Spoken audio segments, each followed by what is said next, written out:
planet faces a lot of problems, but in some parts of the world, people live in a time of overconsumption, abundance of food, and an eagerness to be fit and healthy. The supermarket is overflowing with options, but despite that, we are poorly advised in nutrition and easily vulnerable to misinformation. Unreliable slogans, inaccurate health promises, and colorful, tempting packages are cluttering our relationship with food and risking our well-being. We are bombarded by conflicting information about food, diets, and supplements. So how can we know what's best for us? Which foods improve health, and which ones can potentially promote disease? I have struggled with these questions for a long time, and it has been a challenge to find a diet that would help me achieve my health goals. After trying several yo-yo diets over the years, I decided to change my lifestyle by simply incorporating lots of plant-based foods into my diet. So far, it has worked for me. I lost 50 pounds, got my blood pressure, blood sugar, and cholesterol under control, and overall felt really good. But it was a work in progress, and I still had many questions and concerns about nutrition and living this plant-based lifestyle for the long run. Especially now, with a recent addition to our family, I felt that I really needed to find answers. So I decided to go on a journey, to search for the truth and to uncover many of the myths surrounding food. For 3 years, I traveled across the country and interviewed the world's top authorities on the subject, as well as people that had experienced amazing life-changing benefits through healthy eating, all to explore the idea of what is the healthiest and most sustainable diet for ourselves, future generations, and our planet. So join me on this journey of shocking discoveries and buckle up, because what you're about to learn might forever change the way you look at the food on your plate.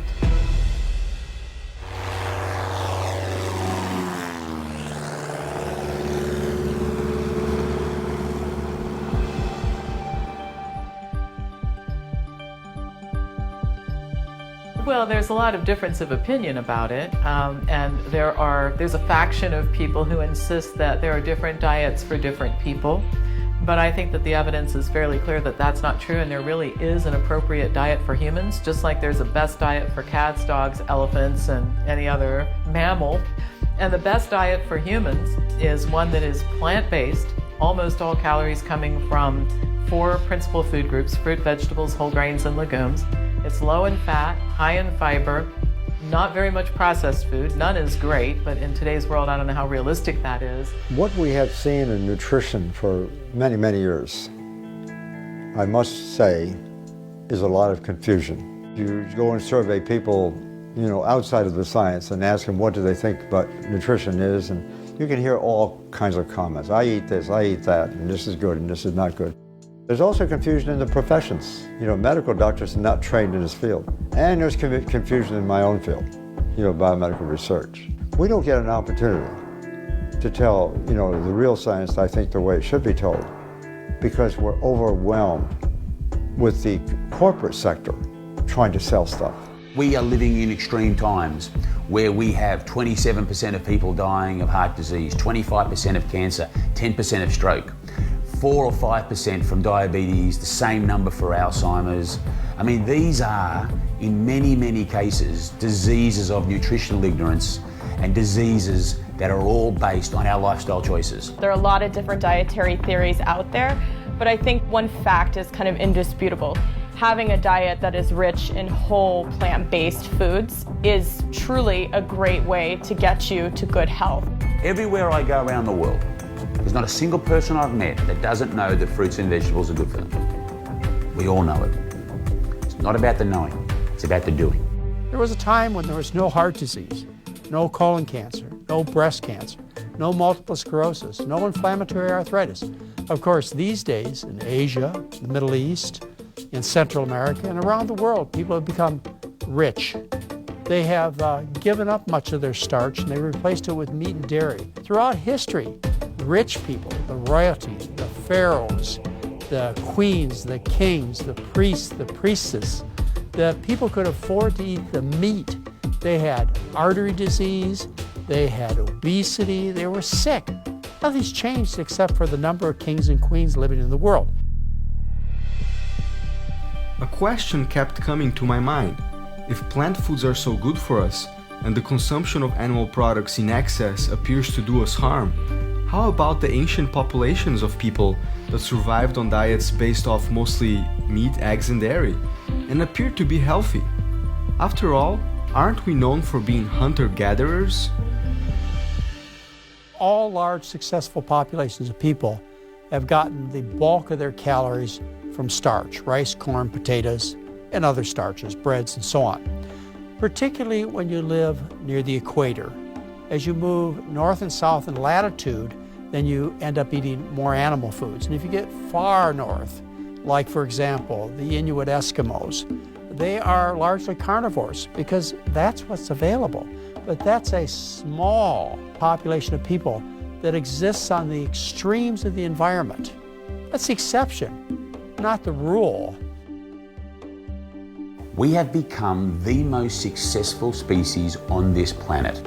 No one comes close to us. We share it with animals and insects and microbes and plants, but we're number one. And the way we got to number one was all about survival.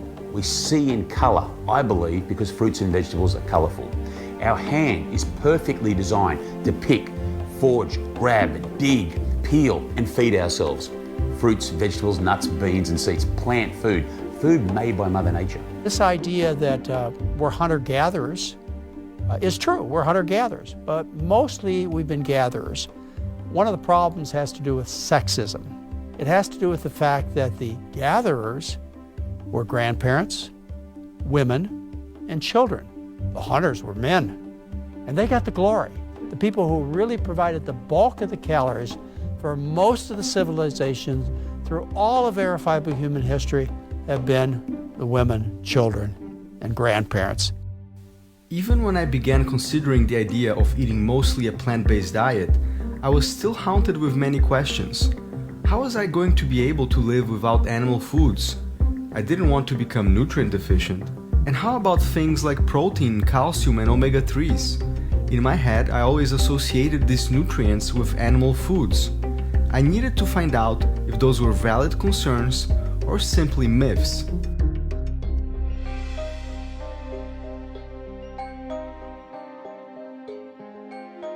It's almost impossible to design a protein-deficient diet surrounding, a variety of whole plant foods. But what people need to know is there's never been a case of protein deficiency ever described in the world literature on any natural diet that met the sufficient amount of calories. Back to 1839 when protein was discovered, it had this incredible reverence associated with it, and it just gained traction. But the evidence is very clear that humans do not need to eat a lot of protein, and when they do, they get a lot of health problems as a result. Human protein needs are just tiny percentage of calories, maybe 2.5–3% of calories. And if you were to eat the lowest protein foods in the plant world, which would be foods like rice, you're at 8 or 9% protein. So you're not going to become protein deficient. But the promoters of the low-carb diets, the promoters of the sports drinks, the food bars, and all these kinds of things insist and market to the public that they absolutely must have more protein. It's just not true. In practical sense, in reality, the way we humans operate, we get ideal levels of protein if we just get it from plants. When we consume animal foods to get that protein, if you will, what we're actually doing, we're displacing the consumption of those foods that matter. And the foods that matter are plants. The amount of animal protein we eat is the problem. In rural China and Japanese populations, healthier places in the world, people eat a little bit of animal protein, but for economic reasons, it's very, very, very tiny. They use one little piece of meat, they slice it up, and it seasons a dish for 8 people. Here in this country, we have one gargantuan piece of meat. We put it on a plate with a tiny little bit of vegetables. We call that a meal. The problem is that when you eat too much protein of any type, you stress your kidneys, you stress your liver, and when it's animal protein, you increase your risk of cancer. And we see cancer is geographically distributed. The more animal food consumed in a society, the more cancer, more heart disease you get. And it's amazing, all the animals that we choose in this country to eat for protein and calcium are vegetarian animals. Where's the logic in that? And I always like to remind you also, when you're eating your garbage, you never ask where am I getting my protein and my calcium. It's only when you come into the healthy world that all of a sudden you're concerned with where it's coming from. We're in the midst of this amazing protein push. Everywhere you look, the message is clear: protein, protein, protein. This idea that you need massive amounts of protein to simply breathe air in and out of your lungs, and to be healthy or to perform as an athlete. Prior to making this dietary change, like my main nutritional strategy in a day was to see how many grams of protein I could get in. Like that was the only calculations I ever really did. I didn't count calories, I didn't count anything, was just like trying to get in exorbitant amounts of grams of protein in my day. Just because there are grams of protein on the nutritional content of something doesn't mean that your body can actually process all of those grams. Protein does some other things. It elevates blood cholesterol levels, which most people have not heard of. But that's about 100 years old, that idea, and been repeated several times, but always ignored. Animal protein starts heart disease. It increases things like the production of so-called free radicals, which are those highly reactive molecules that actually stimulate aging and encourages cancer formation. It also stimulates the production of the wrong kind of hormones. It tends to increase the level of estrogens, for example, in women, which in turn is associated with breast cancer. It changes the microflora in our intestine when we're consuming too much protein. I mean, it does all these things. There's lots of things we have to worry about in the American diet.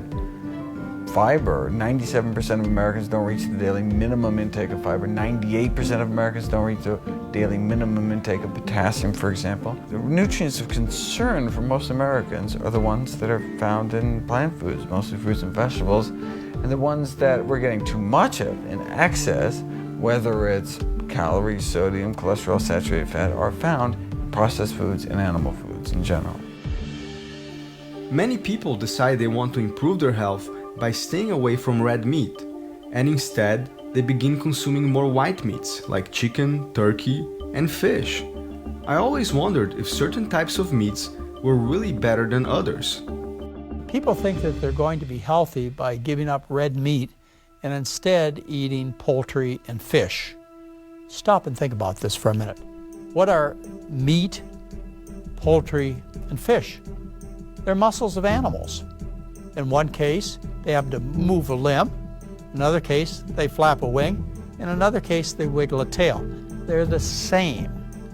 High fat, high protein, high cholesterol, no dietary fiber, high in the food chain, so heavily polluted. From the standpoint of the effect of the protein and fat and those foods and their effect on health, it really doesn't matter. It's dose dependent, not type dependent.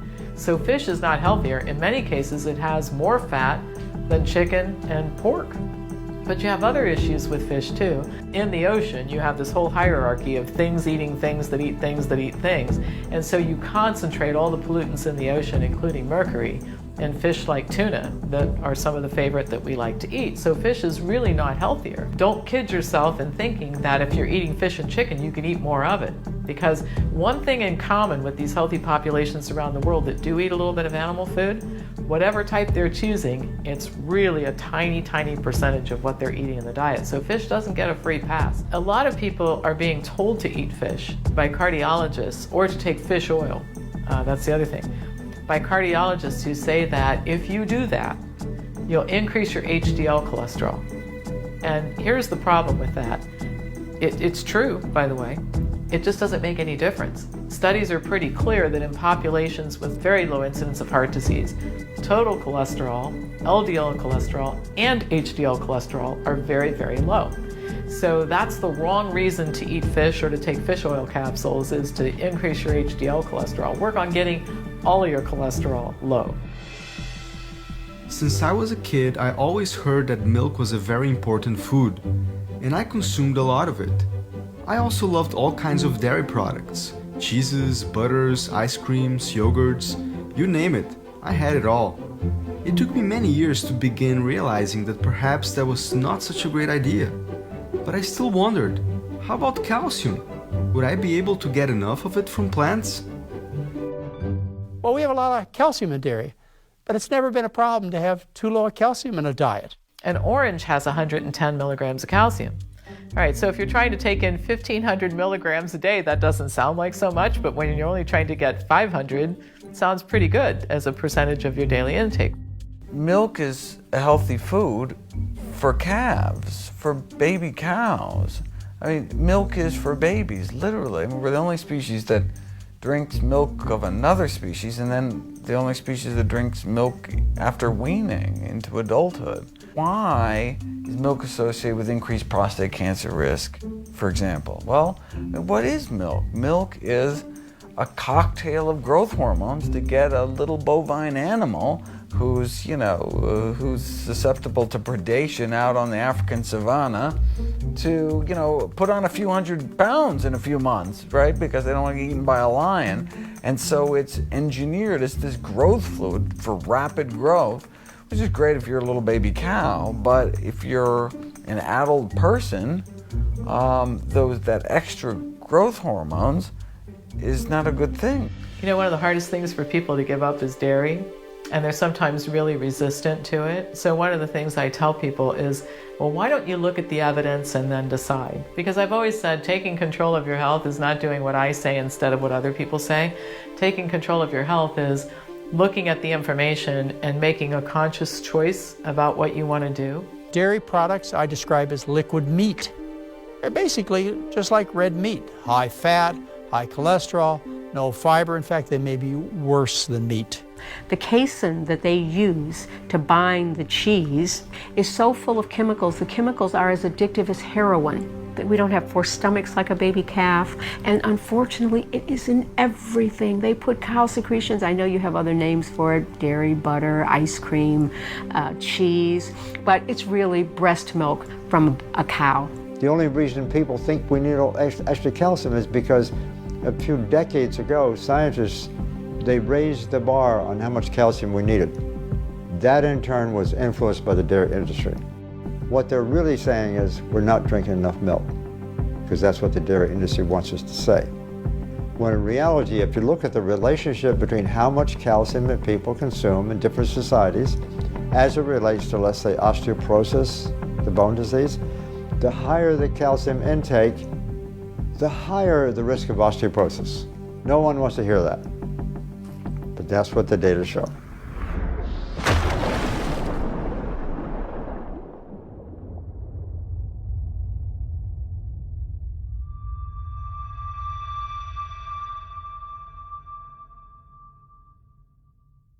What goes on inside an egg during incubation? Well, after a week, the eye shows up clearly in the embryo as the first external organ to develop. Gestation is much further advanced at 10 days. The chick's outline is more pronounced as other organs begin to form. At 14 days, you can see the shape of the chick. The contents of the egg provide nourishment during the incubation period.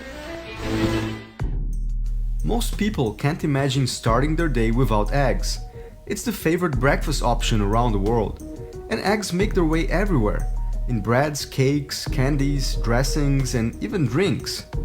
Eggs have played an important role in our foraging ancestors' nutrition and survival. Overall, eggs are regarded as a healthy food, rich in protein, minerals, and fats. But in today's world, are eggs really a good food choice? I was shocked to discover the mounting amount of scientific evidence showing that eggs, and especially commercial eggs, might not be the healthy food that we all once thought it to be. Eggs are the most concentrated source of dietary cholesterol in the average person's diet. And dietary cholesterol can lead to an increase in blood cholesterol levels, which is a leading risk factor for our #1 killer of men and women, heart disease. Eggs have kind of the same issue as dairy in some ways, because commercial eggs are from chickens that are commercially raised. So if you ever knew how they were raised, it's horrible. You would never go near it, one. So it's disgusting. But aside from the disgustingness of it, commercial chickens are fed antibiotics to keep them bigger, it makes them bigger, cephalosporin to be specific. They are fed feed that's usually corn and soy, genetically modified, so Bt toxin, corn, Roundup Ready corn, Roundup Ready soy. So those are affecting, again, the bacteria and the microbiome of the chicken and then of you, because you're ingesting it, it's bioaccumulative. A commercial chicken egg is mostly omega-6, it's not omega-3, so it's a horrible polyunsaturated profile. And that's, the least of the problems, because like I said, you've got the residue from glyphosate and Bt toxin and pesticides. The next nutrients on my list were omega-3 fatty acids. Who hasn't heard about fish oil capsules and their supposedly great health benefits? There seems to be a lot of controversy on this topic. I was curious to find out how much of these fats we needed to stay healthy, and how would someone get them if they didn't eat fish? A lot of these silly dietary fads become an industry. There's a lot of money to be made making products that cater to them and that sort of thing, and I'm convinced that's the omega-3 thing. Okay, so here's the deal. There are two essential fatty acids, omega-3s and 6s.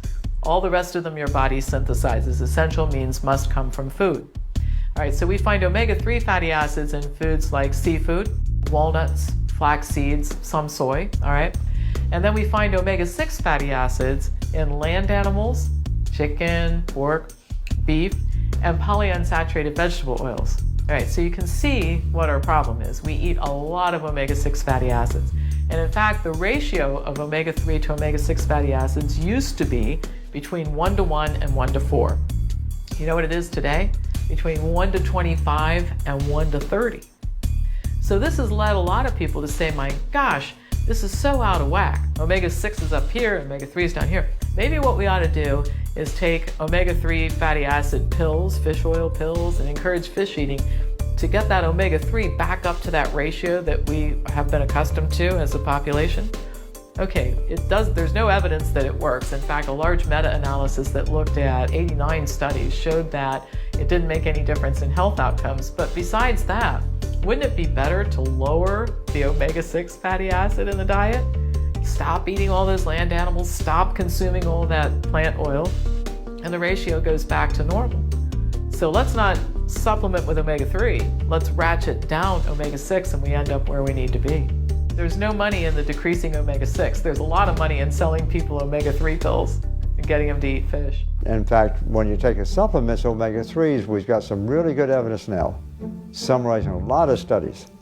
The higher the use of omega-3s, the higher is the risk for type 2 diabetes. And even there's evidence that cancer goes up too. It does exactly the opposite of what people think it does. It's disgusting. It's one of those ridiculous things. Early on, there was data suggesting that it might be beneficial, but now the preponderance of evidence is that fish oil is useless. So there's this billion-dollar industry that's basically selling people fish oil as snake oil. For many guys, eating a diet rich in meat is seen as a reflection of their manhood and associated with being strong and manly. I felt the same way for most of my life, so I was really surprised to come across studies that showed that such a diet might actually have the contrary effect in the long run. Here they are eating a meat that's going to make them macho, right? Has the opposite effect. That's not being very macho to have erectile dysfunction. It's all about blood flow. They even say it in the Cialis and Viagra commercials. So if your arteries are clogged with cheese and dairy and meat and bacon and all this bullshit, what's the main vein? Come on, it's simple science, man. It's unquestionable that men think that they have to eat a lot of protein and that eating a plant-based diet may not be really masculine. But I'll tell you what's really not masculine is erectile dysfunction. If you want to be virile, if you want to have a great masculine life, eat a plant-based diet. There is a great deal of evidence that erectile dysfunction is caused by diet in many instances. And the reason is that if you have coronary artery disease in one area of the body, you have it everywhere. So those very tiny blood vessels that lead to the penis are some of the first to get affected. And so erectile dysfunction has been referred to as the canary in the coal mine. It's the sign that something is terribly wrong and you need to fix it. And at that stage, it's much more fixable than if you've already had the heart attack or the stroke or something really serious happen.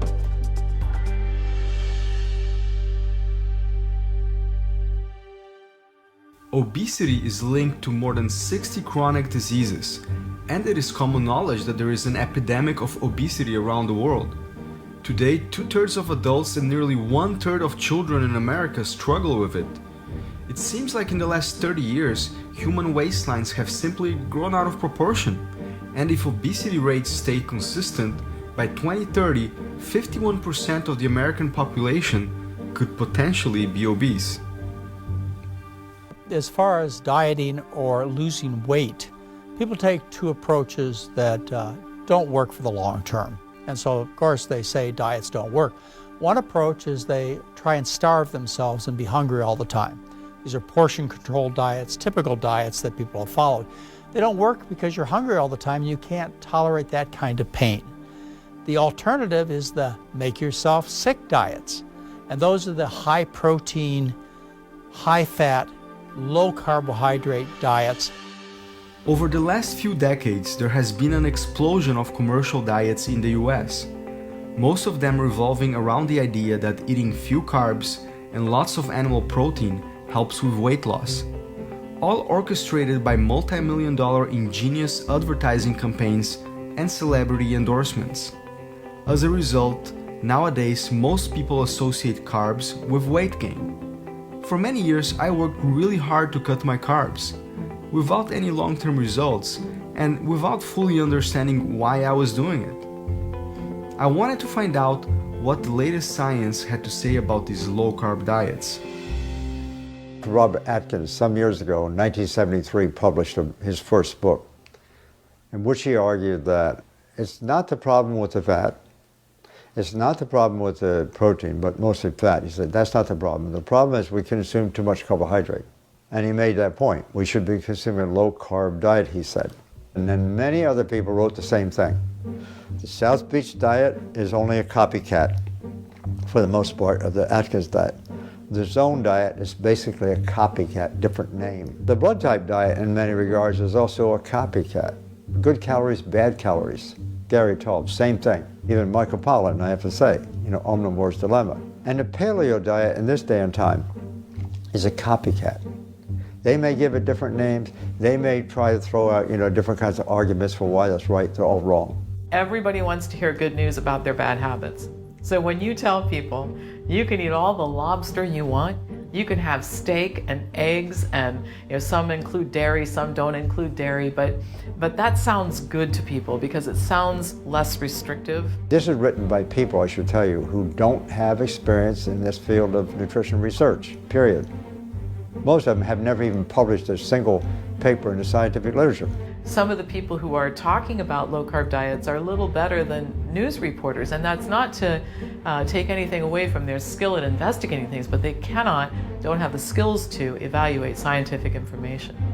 Low-carb diets, they make you sick, and as a result, your whole body gets sick with artery disease and kidney damage, liver damage, and so on.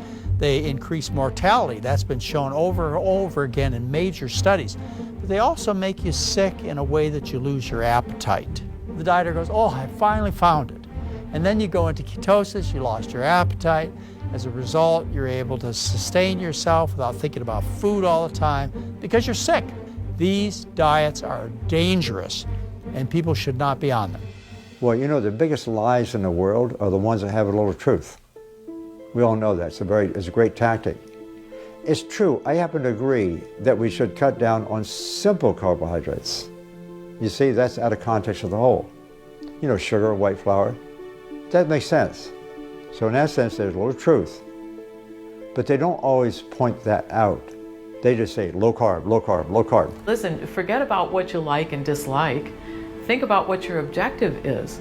All right, let's just acknowledge we all like eating junk food. If you put chocolate in front of me today, I'll have some, right? But that doesn't lead to health. I personally knew several people who experienced amazing healing and health benefits after adopting some kind of a plant-based diet, including myself.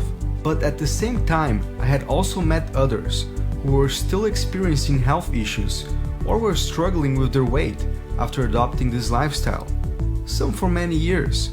So it made me wonder, was there a flaw in this diet? First vegetarian that I knew well about 40 years ago was actually a vegan. He was a very strict vegetarian. He lived on Coca-Cola and potato chips. He was fat and greasy and unhealthy. So being a vegetarian means really nothing to me. 90% of the vegetarians are still consuming dairy, 90%. And they also consume sometimes some fish and sometimes some chicken and eggs and so forth. The nutrient composition of the vegetarian diet is not very different from the non-vegetarian. So as a result, if you compare the health of vegetarians with non-vegetarians, you can't expect to see very much. When somebody's decided they're going to be vegan, in other words, eat no animal foods, they've made a declaration as to their physical and mental strength and their interest and their willingness to work hard. After all, if you become vegan, you have to stand up to your mother-in-law and your doctor and your dietitian. You have to, quote, risk protein and calcium deficiency, even though that's not true. But the problem is that too many vegans, they don't look good. They're overweight, they're unhealthy looking. I don't really like to use the words vegan and vegetarian because it's not describing the kind of science I'm talking about. I would call myself a fat vegan when I first started out. That's exactly what I was, and I was trying to tell everyone how great this lifestyle is, and it saved me, it reversed my heart disease. But yet, I was still walking around about 75 pounds to 100 pounds overweight. Now, why is somebody a fat vegan? Not because they give up the animal foods. That's a good thing. You need to give up the animal foods. But what they haven't given up is the oil, the olive oil, the other vegetable oils. The fat you eat is the fat you wear, whether it comes from a plant or an animal. So I made the change. I removed the foods in my diet that were empty calories, the oils, the fats, the sugars, the processed foods, the food additives that kept me coming back for more. Those companies add those things purposely to get us to not eat just one potato chip. We need the whole bag. There's millions of overweight people in this country, and they're all struggling trying this diet or that diet, and they try this diet for a week or that diet for a week, and they're spending a lot of money on all these different diet programs and pills and supplements and adding things to their diet to lose weight or to get healthy. And that's where we need to realize that a whole foods plant-based diet is free. There's no shakes, there's no bars, there's no powders, there's no counting calories. We eat until we're full and satisfied and stop, and that's it. As much as I like the idea of eating exclusively a plant-based diet, especially since it had worked for me, I wanted this film to be very accurate with the latest science on food. So I wondered if realistically, from a scientific perspective, could every person in this day and age eat a plant-based diet 100% of the time? I can't say, and I don't think science can say, that everybody has to be 100%, all the time. I can argue the case, I think, for the vast majority of people, we ought to be at least 90, probably 95%. We've got good science for that. And in many cases, if people already have a disease, it's a good idea. They should be 100% all the time. So that's my scientific argument. I have another practical argument, though, on this question concerning how far do you go. And that is that if we're going to adopt this dietary lifestyle, it's really important that we become accustomed to it. And we should go probably 100% if we can, and stay there. And don't tease ourselves with the other things. Because what happens, we never become accustomed to this, where our taste preferences change. If you do it right, there are no health issues. In fact, the side effects are you're going to lose weight, you're going to look better, you're going to have more energy, you're going to avoid most of the common degenerative conditions most of the time, you're going to have a longer life and a healthier and a better life. That's about what happens when you do this. So there isn't a downside. We often hear that the key to good health is moderation. And it makes sense. But why then does it not seem to work for most people?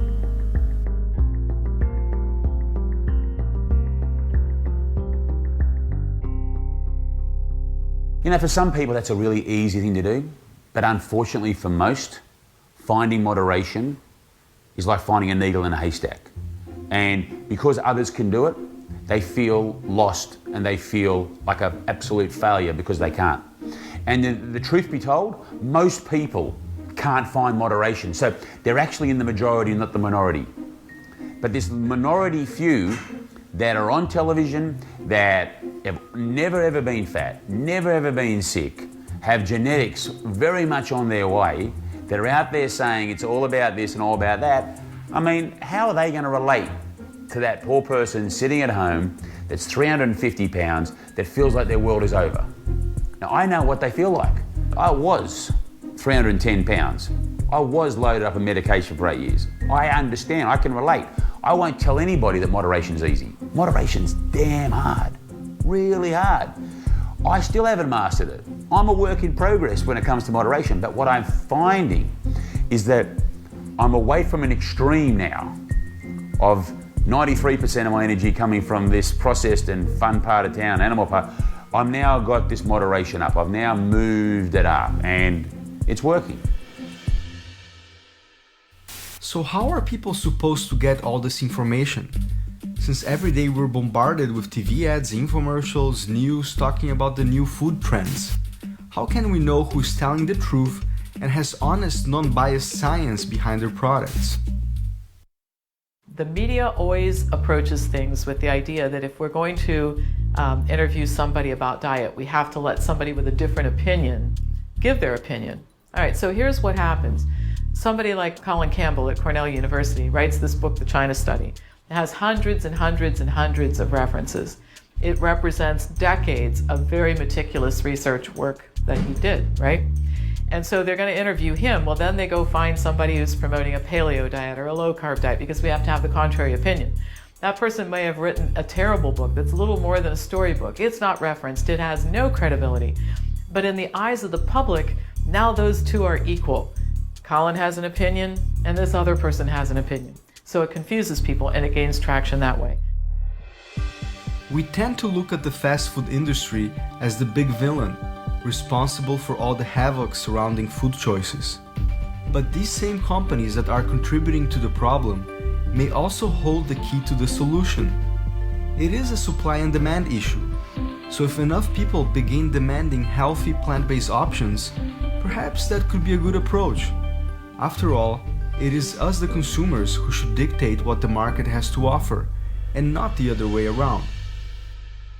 You can make better, cleaner, healthier products by incorporating more plant-based foods into your products, and not to shy away from that. So I don't take a negative approach like down with these fast foods. We need to make them understand that they can still make money and they can still have a sustainable business. Because there are people out there that want this food. We just have to make it available to them.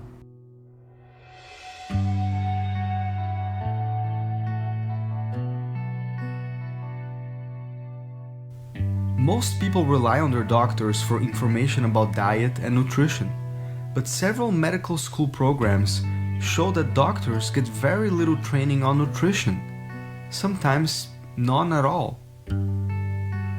As I went through medical school and then I went through residency and I started after that working on my own as a physician, after a while I became kind of a little bit frustrated with my inability to really help people. Because what I felt was happening was that I was just basically seeing patients, asked to see them very quickly, and was really left with limited options as far as what I could do.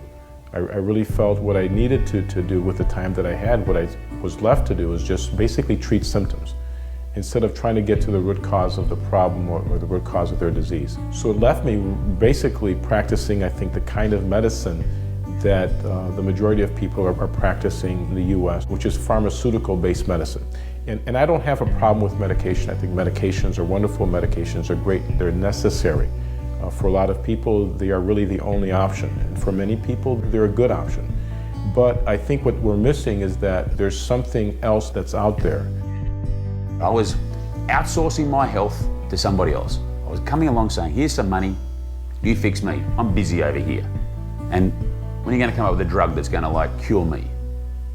By using more chemicals to correct the imbalance, we're actually causing the imbalances to be even stronger. I found that people who've been on medications for a long time are developing a lot of side effects from those medications, where then are causing other organs in their bodies to become diseased.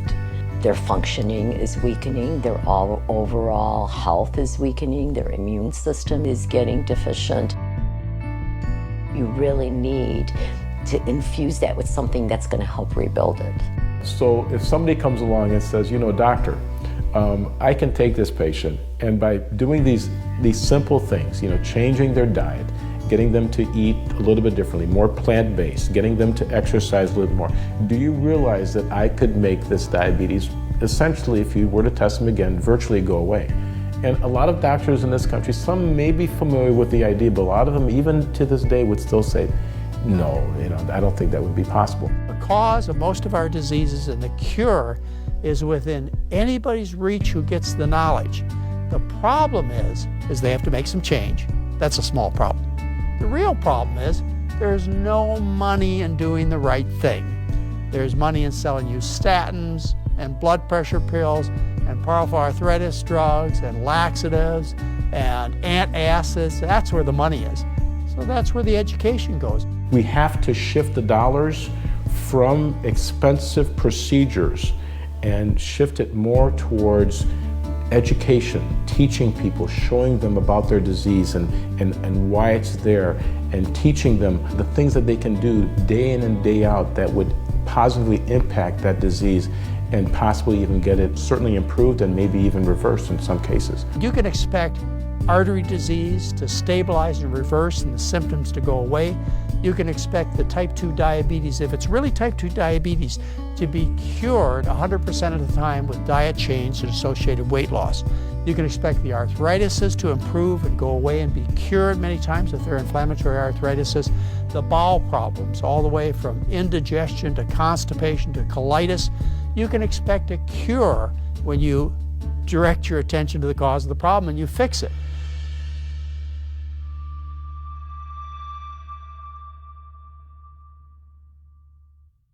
On the supplement aisle is where things get really crazy. It seems like every product can improve our health in one way or another. Some support each of our different organs. Others give us energy, stimulate our immune system, prevent colds, reduce appetite, or promote weight loss. It makes me really confused. If they're all so good for us, should we even have to worry about eating healthy? Too tired? Too often? Try Ributol. If you too need extra amounts of thiamine and riboflavin, Ributol can help you gain new strength, new energy. Let just one person among thousands of users tell you about amazing benefits gained from Ributol. There's some products out there that could be beneficial to our health, and there's nothing wrong with them, but I think the problem comes when people overdo or overuse that one product and look at it as the, you know, the silver bullet, the thing that's going to cure all my ills. When people go to that extreme, I don't think there's a product out there like that. I discourage supplements most of the time for most people. And part of the problem with supplements is that supplements, drugs, procedures, they all have application for specific populations. So the whole pitch, if you will, is based on the idea that you can't get enough nutrients from food, you don't eat the right diet, so you can somehow make up for it by taking these dietary supplements. So it's become a $40 billion industry. The sales pitch has worked, people are doing it, they're buying this stuff. And the people who sell it, they're hanging on for dear life and they're not about to give in to the scientific truth. But the reality is that all of the nutrients that you need are in food, and they're in food in very specific and complex combinations that we don't really even understand all of yet. And so when you extract a single nutrient and purify it and put it in a pill, you're overloading your system with something that it's never seen before and is really not adapted to deal with. Much better to eat smaller amounts of it in the food. And again, I'll grant that there are exceptions, and in my office I recommend supplements sometimes, but not to the general population. And that's the problem in medicine too. We want to take everything and sell it to everybody because that's how you make money. A lot of people have done a lot of disservice to many, many people trying to offer a magic pill or a magic this or a solution in 5 days that's going to change your life.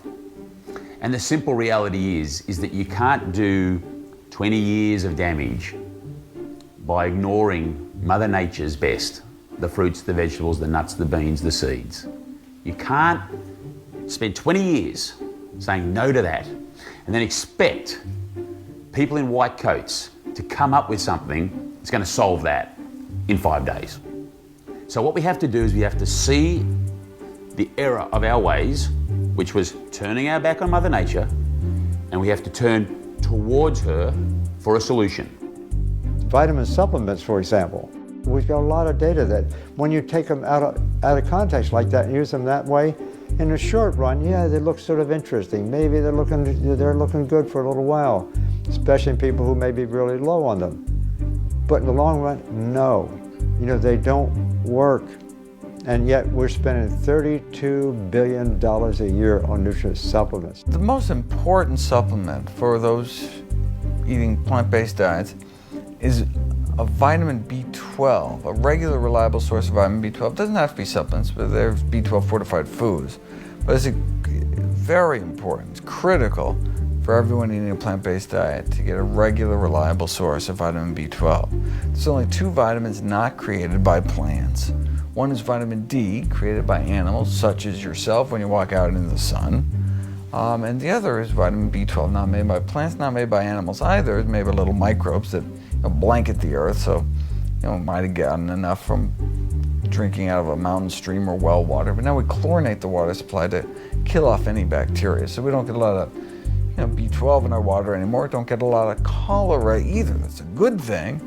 But because of the way we live in our, sanitized modern world, got to get B12 from somewhere. Our fellow great apes get it from, bugs, dirt, and feces, but I prefer a more sanitary route, which is a 1,500 microgram supplement once a week, costs less than $5 a year, or vitamin B12 fortified foods every day. We spend more money on healthcare than any other country in the world. Yet we have some of the highest rates of chronic disease on the planet. Fortunately, it seems that some health insurance providers, including Medicare, are beginning to embrace the concept of disease prevention through diet, instead of spending millions of dollars trying to simply manage the problem when it might already be too late. So Medicare now accepts for reimbursement both the DNORNISH program for reversing heart disease as well as the Pritikin program. And this is out of a recognition that it's not only safer, it's not only cheaper, but actually more effective than kind of the traditional approach, which is very costly surgery and a lifetime of drugs. And so, this is great from a whole. The most important thing is reducing suffering and saving lives, but from a kind of a fiscal responsibility, it's so much cheaper, it's so much more cost effective. And who's fitting the bill? Well, if it's Medicare, it's the taxpayer. So they're saving money by making people healthier. For most people, it is hard to imagine that anybody could perform well as an athlete without consuming any animal products, not to mention being a world-class athlete or even a world champion. I am a professional triathlete specializing in the Ironman distance. I'm also the Ultraman World Champion. I have been racing triathlon professionally for 10 years. I've finished 66 Ironman races, and I love to train and race all the time. I'm an ultra-endurance athlete. Most people have heard of an Ironman. If you haven't, an Ironman is a very long triathlon during which, over the course of a one-day period, you swim 2.4 miles, you ride your bike 112 miles, and then you run a marathon. Well, Ultraman is essentially double that distance. And in 2009, I was the fastest American and 6th place overall in this race. I do believe that last season on a plant-based diet was my strongest that I've ever been. I did a couple of Ironman races that were amongst the top 5 best performances in my career, and I was able to win the Ultraman World Championships. What you're also seeing are athletes like MMA fighters. They're realizing performance gains, they're recovering more quickly in between their workouts. You see NBA players, NFL players, NHL players, Olympic athletes, all kinds of athletes who are starting to experiment and explore this way of eating and getting good results.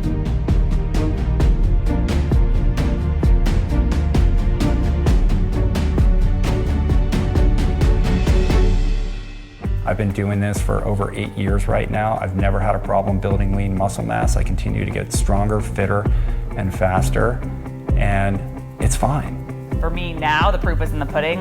I know that I am stronger than I've ever been without animal products, and so I proved it really to myself, and I'm hopefully proved to other people that it can be done.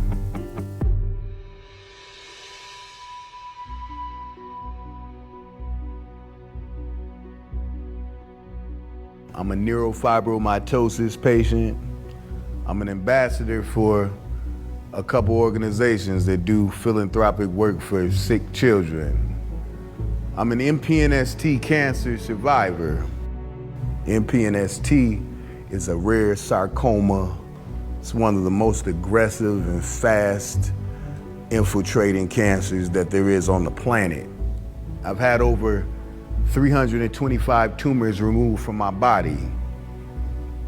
I've lived a very, very rigorous and painful last 3.5 years battling for my life. And I had a decision to make. I'm either gonna let this take me or I'm gonna fight. Giving up wasn't an option. I don't know what's gonna happen, but I'm not gonna die sitting down or laying down. I'm gonna keep my hands up, my head tucked, and I'm not gonna stop swinging until it's over. And without a plant-based diet, I would not be here today. It kind of kept my cancer at bay, and it's allowing me to thrive in ways I didn't know was possible. The insane mindset that animal protein is the key to being very healthy, almost killed me. I'm not saying plant-based diets cure or they're the end-all be-all, but what I am saying is that if you're going through some type of health crisis, your odds are very, very much greater when you embrace a plant-based lifestyle. Those are just the facts, and my life is the living proof.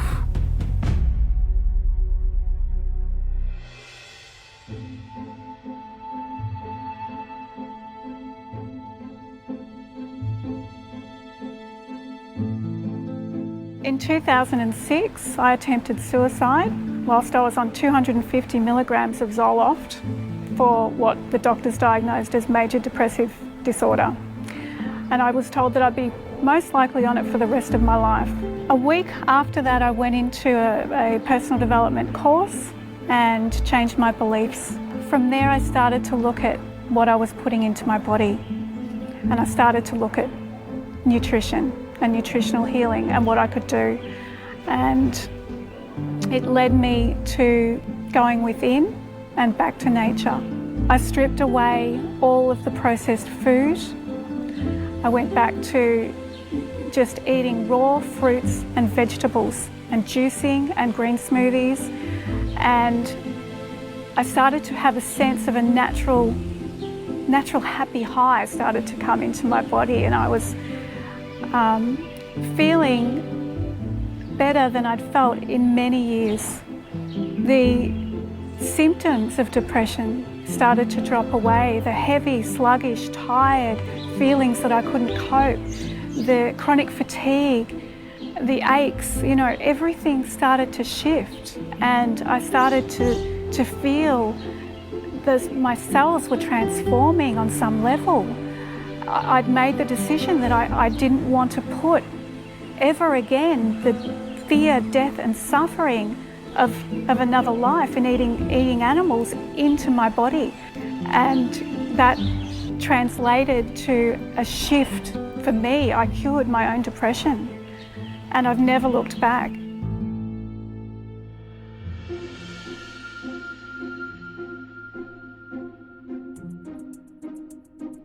Eating tasty food is one of the biggest pleasures in life. So many people might argue that even though eating an unhealthy diet is not good for them, they don't want to jeopardize the fun aspect of it, and therefore they continue eating unhealthy things. But one thing that I came to discover is that when you transition into a healthier eating lifestyle, you do not have to compromise on taste. Yes, you will go through a transition period, but once your taste buds and your body's chemistry begins to change, you will start to crave and really enjoy these foods. It is important to find food you like, and once you realize that almost every dish can be made plant-based, you will see that it's not that hard at all. There's such a stigma with the word vegan, I guess, that people just get automatically turned off and just assume that it's going to suck. But it's like, it doesn't. It's, if anything, to me, and like that's another big thing of why I do it, because it's better. To me, I think food just is way better this way. I would say just try it. You know, you'll surprise yourself. When you're becoming vegetarian and you're giving up the meat and the dairy and the eggs, the only thing you know for food, you think you're going to starve to death. You have to understand that marinara sauce and pasta and lasagna and bean burritos and oatmeal and hash brown potatoes and so on, things you love. That's where you get your calories and your protein, your vitamins and your minerals. There are so many beautiful, wonderful, amazing, delicious plant-based foods out there. In fact, when I started to do this, a whole world opened up to me. And when you begin to eat these nutrient-dense foods that are actually fueling you, that are actually nourishing you with all these amazing phytonutrients and micronutrients, and you start to feel good, your cravings change and your taste buds change.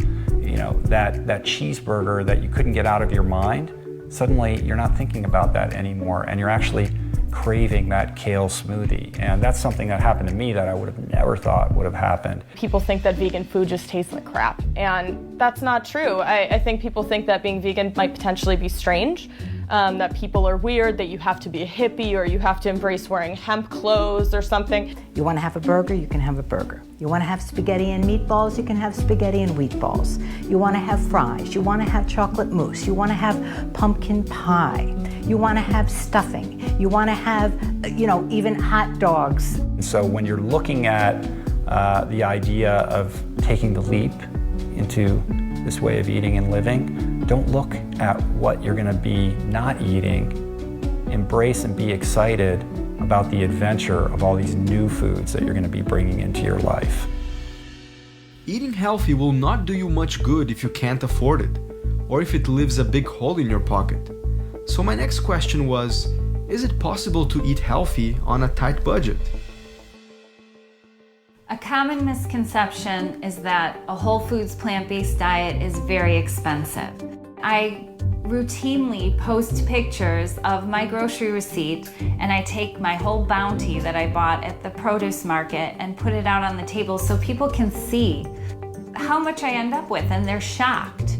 Whole grains that we buy in bulk are very inexpensive. You're gonna cut your grocery bills in half from a typical standard American diet. In the beginning, it might seem like a lot of effort, but in the long run, you're saving all this money for all the new clothes you're gonna have to buy for the new slim you that is produced from eating this whole foods plant-based diet. It's easy to go into those markets and say, there's no way that I can do this.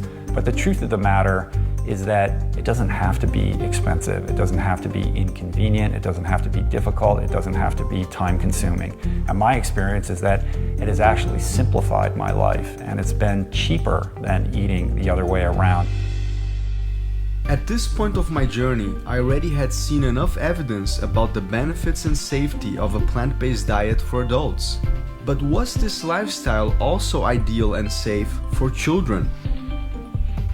Not only can children grow healthy on a plant-based diet, they'll grow healthiest on a plant-based diet. I mean, we have an epidemic of childhood obesity, and children raised plant-based actually grow taller by about an inch. They grow about an inch taller than median companies, and most importantly, they grow less in a horizontal direction, right? They don't have the same problems with childhood obesity.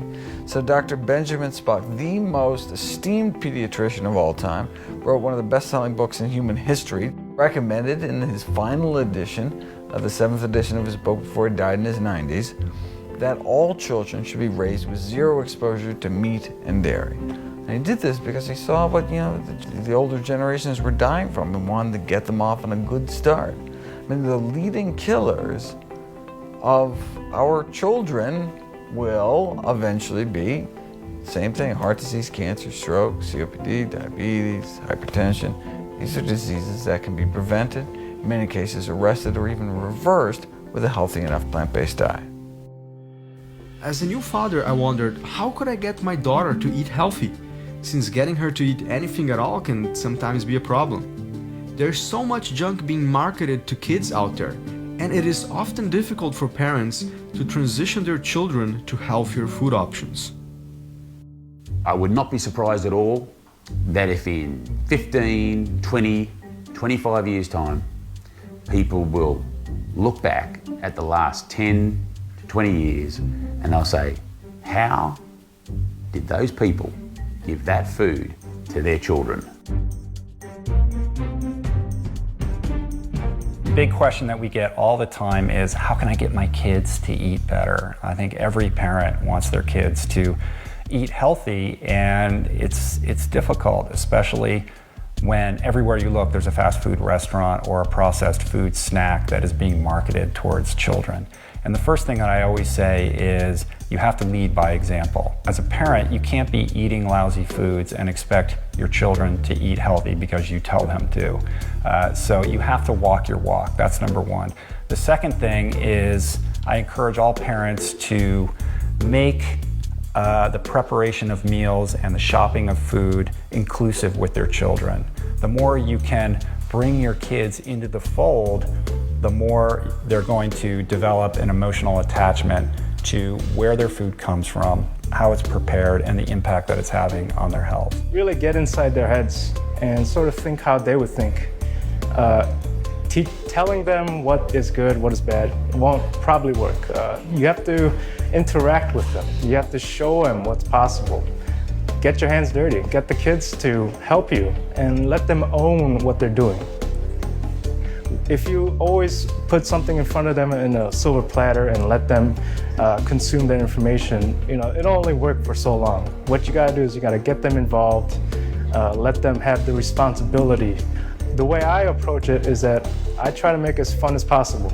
Use colors, use flavors, teach a little thing that they never knew about, use gadgets that normal people won't see, but I want them to go away with the feeling of accomplishment and something that they're eager to share to their friends, hopefully their parents. I think that's the best part. It's like holding a bird. You don't want to hold it too tight. You're going to hurt the bird. You don't want to hold it too loosely. It's going to fly away. That's something that each individual parent has a specific knowledge of their kid. I get the questions all the time. What do I do? How do I start? How do I tell my kids? Oh, they're going to be so disappointed that they're not having meat on their plates, that they're not having dairy. Try a vegan burger. It's basically the same thing. You just leave the meat out. That's great for kids, because why? You're going to put that burger on that bun. You're going to put all the fixins on that, whatever your kids like, and make it exactly the same. That's a great way to get started. I mean, I think with the younger generation, what's so exciting is that they get to start young. I mean, I'm not going to have any regrets, but it sort of bums me out a little bit that I'm just now discovering this in my 30s, because I wish I would have done this when I was younger, because just the thoughts of like the energy that I would have had in college. I think the other thing is to not have hard and fast rules with your children. You can't eat that, and you have to eat this, and instead respect them as independent, sentient beings who have the wherewithal to make conscious decisions for themselves. So at our home, we serve plant-based foods all the time. We don't have any animal products here, but when my 10-year-old daughter goes to a birthday party, she's surrounded by chicken McNuggets and birthday cake and all of that. And we don't say to her, you can't eat those foods. We say, have a great time at the birthday party and make the right choice for you. And that doesn't mean that she always makes the right choice. That way, you are empowering them. This is a lifetime we're talking about. This is a long road ahead. So it's about getting your children to think consciously about their own choices, so that when they reach the age of maturity, they are informed and educated and prepared to be responsible stewards of the planet and responsible stewards of their own bodies. I could not make a film about food choices and not explore the topic of organic versus non-organic. It seems that everybody is obsessed with those words and is becoming increasingly averse to foods that don't carry an organic label. Others fear that consuming more plant-based foods might be damaging to their health due to the increase of pesticides in those foods. But should this really be our biggest concern? Fear of pesticides should never keep anyone from maximizing their fruit and vegetable intake.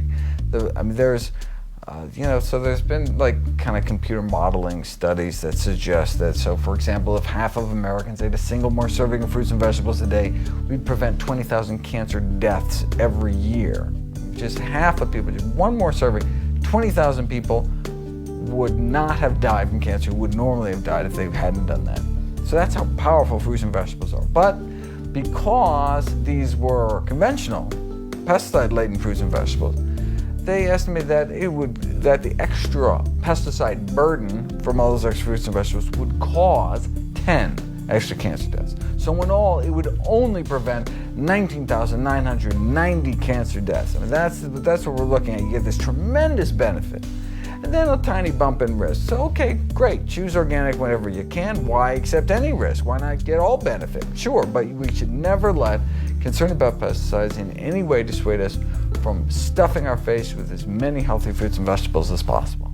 If you're eating meat, you're eating commercial meat, and you're worried about switching to plant-based diet and worried about the pesticides on the produce, you're being ridiculous, because you're getting a fraction of the pesticides by eating the vegetable that you can mostly wash it off. Remember, you can soak your vegetables and use a wash to get pesticide residue off.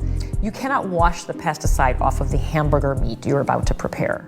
I encourage people just to go ahead and buy whatever produce they can afford, whatever produce looks the freshest that week in the grocery store, and whatever's on sale. So that's where they're gonna save money, is not worrying about, I have to buy organic bell peppers and they cost me $4 each. That's not a sustainable lifestyle.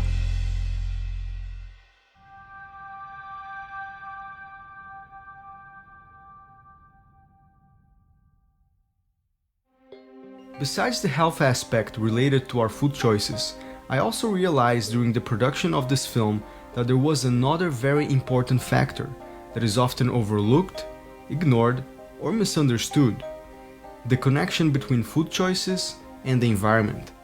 I was really shocked after reading the United Nations report on global warming.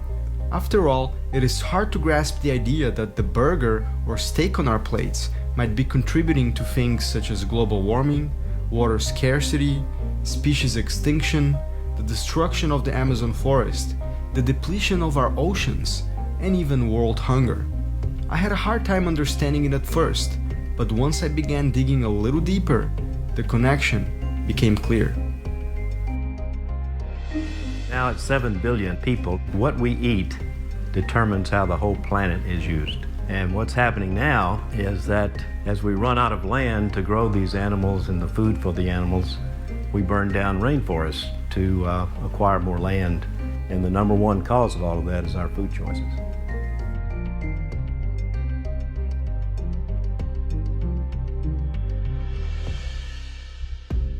It's expected to have a 40% shortage in freshwater supplies by the year 2030. We have, again, irreversible loss of biodiversity, ecosystems, and extinction of species faster than we've ever seen before for the past 65 million years. We have a world hunger issue with a little less than 1 billion people on Earth suffering from hunger, with about 350 children dying from hunger each hour. You might be asking yourself, how is all that possible? And I had the same questions, because in fact, many of these issues are not only related to our food choices. Many are very complex problems with several social, political, economic, and cultural variables. But here are some intriguing facts. 70% of our arable land is used to grow crops for animals and not humans. It takes on average 2,400 gallons of water and 12 pounds of grain to make 1 pound of beef. 5 million acres of rainforest are destroyed every year so companies can graze animals and grow food for these animals. The excrements of 80 billion land animals killed every year for food are not treated and go back into our water basins and our oceans, creating a lot of pollution. And these are just a few examples. So when you consider these facts, it all begins to fall into place. We need to focus more and understand more what the footprint is, the complete life cycle analysis, ecological, environmental, depleting footprint is of that item versus just how close it is to you or whether it's even organic or not. It's much less of a footprint to eat something that was grown 1,500 miles away if it was plant-based than it is to eat a food item that was slaughtered, that was an animal product by your next-door neighbor. And our largest footprint is across all sectors, our food choice specifically as it relates to eating animals. No matter how green or eco-friendly we try to be, the truth is that by nature, we are a very destructive species. Almost everything we do has a negative impact on the environment. So many people often try to minimize their footprint by doing things like switching to more effective light bulbs, taking short showers, bicycling to work, using solar energy, or even buying an electric car. And those are all great things. But the question is, are these actions in fact the easiest and most effective when it comes to helping protect our planet and its resources? If you look at the four major problems, we've got overpopulation, and we're adding about 1 million people every 4 days, net. Then you get to the way we live and the way we consume stuff. All that stuff is coming from finite resources which we are steadily depleting. So those first two factors, the overpopulation and the way we live, are driving the third one, which is our dependence on fossil fuels. Look at the numbers. Since 1950, the line for consumption of fossil fuels have gone steadily up every year, and there's no end in sight. The fourth big driver of all of these environmental issues, particularly global warming, is the way we eat, is our consumption of the meat, dairy, eggs, and fish, and that keeps going up. It requires per calorie over 10 times as much land, 10 times as much water, and 10 times as much energy. And it ranges, but the average is well over 10 times, and that's a big number. Now the good news is we can change what we eat, any individual, overnight. People say, wow, what would happen if everybody changed at once? Well, that's not going to happen. The bad news is those first three items, overpopulation, overconsumption, and dependence on fossil fuels, each one of those will take decades, if not centuries, to fix. With more and more people embracing the idea of reducing their intake of animal products or adopting some kind of a plant-based diet, it seems that things are moving in the right direction. But are they really? You know, I hear people saying things are getting better. You know, we see people putting solar panels up and more people are eating plant-based and there's vegan restaurants going in down the street. Things are getting better. Well, not really, and not even close. For every individual that's moving in the direction of a plant-based diet, there's 100 people moving in the other direction. We've got to double our food production in the next 40 years to feed the 9 billion that we'll have by 2050. When it comes to global warming, the production of animals for food currently contributes to about 14.5% of the total global warming effect, a contribution larger than the entire global transportation sector combined. Livestock amounts to 53% of nitrous oxide emissions, 44% of methane gas, and 5% of the total carbon dioxide released in our atmosphere.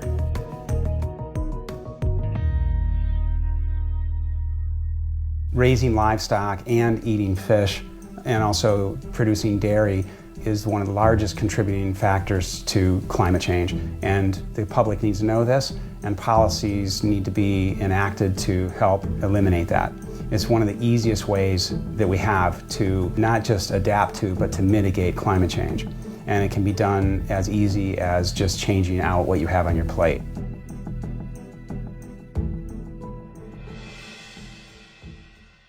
Organic grass-fed beef seems to be the new trend, and the idea sounds really appealing. Cows that live off grass, don't take any antibiotics, and therefore supposedly provide a healthier food source for us when compared to factory-farmed animals. But is there a catch? It's a very large movement today, and I think that what's happening is that there's been a shift because of more and more people being concerned about the humane raising of animals and moving away from factory farms. They're moving toward grass-fed operations or pasture-fed operations. It's a complete fabrication by the meat and dairy industries to continue perpetuating the slaughtering of animals, because even though some animal might be humane raised, they're still not humane killed. And all of the animals that are still placed on your plate have to be slaughtered in some manner. And so there's still a humane issue there. But from an environmental standpoint, in many aspects, raising grass-fed beef is less sustainable than factory-fed animals. And the reason is because it's so land intensive. It may require 8 pounds of feed to produce 1 pound of an animal product if it were beef, but in a grass-fed situation, sometimes it's 10 times that much. It may be 70, 80 times from a grass-fed to a grain-fed beef. Additionally, from a climate change standpoint, grass-fed cattle produce 40 to 60% more greenhouse gas emissions, meaning methane, carbon dioxide, land use changes, than a grain-fed cow would. Another thing often taken for granted is the depletion of our oceans. We often think of fish as a never-ending, self-replenishing food source, but the truth seems to be quite different. Over 90% of all the big fish in the oceans are already gone. 80% of commercial fisheries are overexploited or depleted. The fishing fleets are chasing the last of the fish and have to travel further and further away from the land and deeper into the ocean to catch them. I've seen illegal fishing in Antarctica, and that's as far away from land as you can get. When someone sits down at a table to eat fish or seafood on their plate, what they're really doing is they're eating a target fish that's becoming depleted and to the point of near extinction. But they're also eating baggage comes with it, and typically it requires about 5 to 20 times more other seafood as bykill. And bykill is the term that relates to all those other sea life living in the ocean that are killed in the process of trying to get that target fish to your plate. Whether it's with purse seine type of fishing method or long line or bottom trawling or middle trawling, our oceans are expected to be completely devoid of all fish that we recognize commercially today by the year 2048. The oceans are dying and nobody wants to know about it. And if the oceans die, we die. It's as simple as that. And if you start destroying them, you're basically killing off the crew, and the life support system's going to collapse, and there won't be any air to breathe, and there won't be any food to eat, and the climate will be out of control, and not a good thing. So we have to humble ourselves and recognize that we need this diversity. We need these creatures. We need this interdependence. And if we don't see that, then our chances of survival are quite slim. My big concern is not that we're going to wipe ourselves out of sheer ecological stupidity, but that we're going to take so much with us. So much confusion and so much debate that it just boggles my mind that we can't think like third graders and say, why not just address the number one cause here? You know, we got 10 holes in the boat. The boat's sinking. Which hole do we go first? Go to the big hole. Fill that big hole first. I mean, so often we're looking at just what we would like to eat because it satisfies our taste preferences. Well, we're at a point in time, in order to save humanity, essentially save our species, which is not an overstatement at all, we need to start looking outside of self and start looking at how our choices are fully affecting those around us, those species that we share this planet with, and especially future generations. A couple years back, I saw a documentary called Earthlings that exposed the conditions in which farm animals are slaughtered. It made a big impact on me. I knew that animals got killed for food, but seeing how it actually happened and seeing the suffering, pain, and terror that these animals go through put things into a new perspective for me. I was already eating mostly plant-based foods at a time, but but after seeing those images, I decided I could not contribute to the killing of innocent animals any longer. So I became a 100% plant eater. I was not in a position to judge anybody. After all, I ate animals for over 30 years of my life.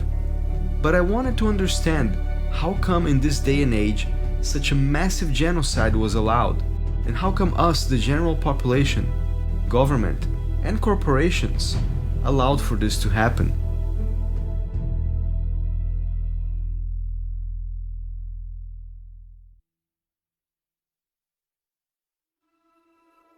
We love some animals and eat others because we have been born into an invisible belief system that conditions us to compartmentalize when it comes to animals. It conditions us to think of certain animals as edible and other animals as inedible.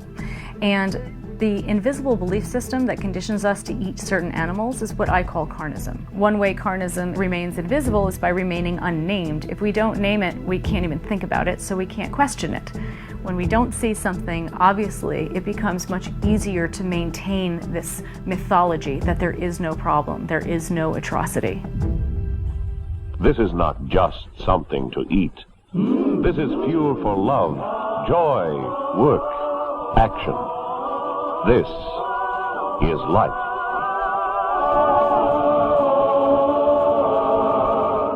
You think they're just animals, they have intelligence, they have language, signal, they have love. So when they're about to face death in a death chamber, they fear and they sad and they anger. You know, everybody talks about the Holocaust. What about the Holocaust we're creating for the animals? Every year we're killing billions and billions of animals. And you want peace on Earth? Peace on Earth is for all living entities, not just humans. People just got locked up in Utah for photographing a CAFO, a concentrated animal feeding operation. These people are keeping the people ignorant and sick to make money. And if the truth gets out, if people know where their food came from or where their food, how their food was produced, they wouldn't eat that shit. When you start to threaten the dominant paradigm of society, you're going to become a force to be reckoned with, and they'll do everything they can to destroy you. And that's exactly that's happening now.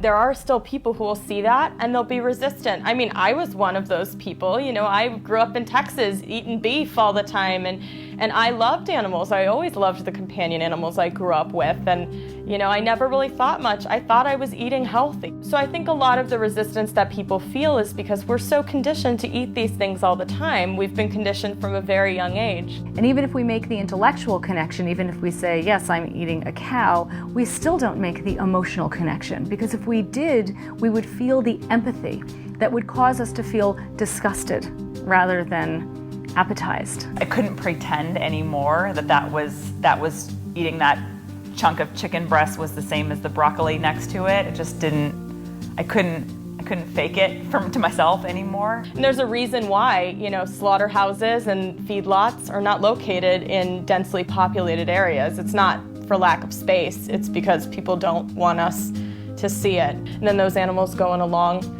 journey to the slaughterhouse at night usually. So we don't see a lot of that, and that's by design. Who's to say which animals are to be tortured and killed? We've decided in America, in our part of the world, cows and pigs and lambs are to be eaten, but in some parts of the world they eat dogs and cats. In some parts of the world they eat snakes and monkeys. Yes, it's true that people have eaten animals for thousands of years. But today, for many people in the world, there is absolutely no need to eat animals. You know, we are causing, as human beings, massive suffering to other sentient beings, suffering that is completely unnecessary. When eating animals is no longer a necessity for survival, then it becomes a choice, and choices always stem from beliefs. There is a popular myth that perpetuates the idea that fish don't feel any pain. That makes it easier for people to consume it, since it seems to be more humane. But is it really true? Fish have proprioception, they have feelings, and so there are a number of researchers that would tell you very clearly that it's a very uncompassionate way to eat. You're slaughtering between 1 and 3 trillion fish per year, and all of those fish have sensory reception, they all have feelings. The industries depend on keeping these facts out of our consciousness. So for example, we learn to resist taking in information from those who may help us begin to question carnism. If you shoot the messenger, you don't have to take seriously the implications of their message. So we need to educate our children the true meaning of what these animals really are by showing and by awareness about life of the pig or chicken is very much same as life of cat and dog.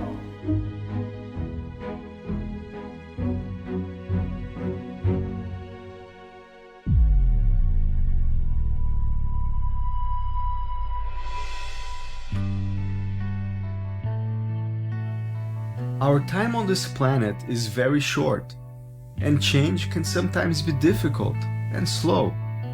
But by taking the right steps, we can point ourselves into a better direction. As for myself, this was the most exciting journey I ever took, and I look forward to continue living a healthy plant-based lifestyle with my family, and to keep empowering others with this information.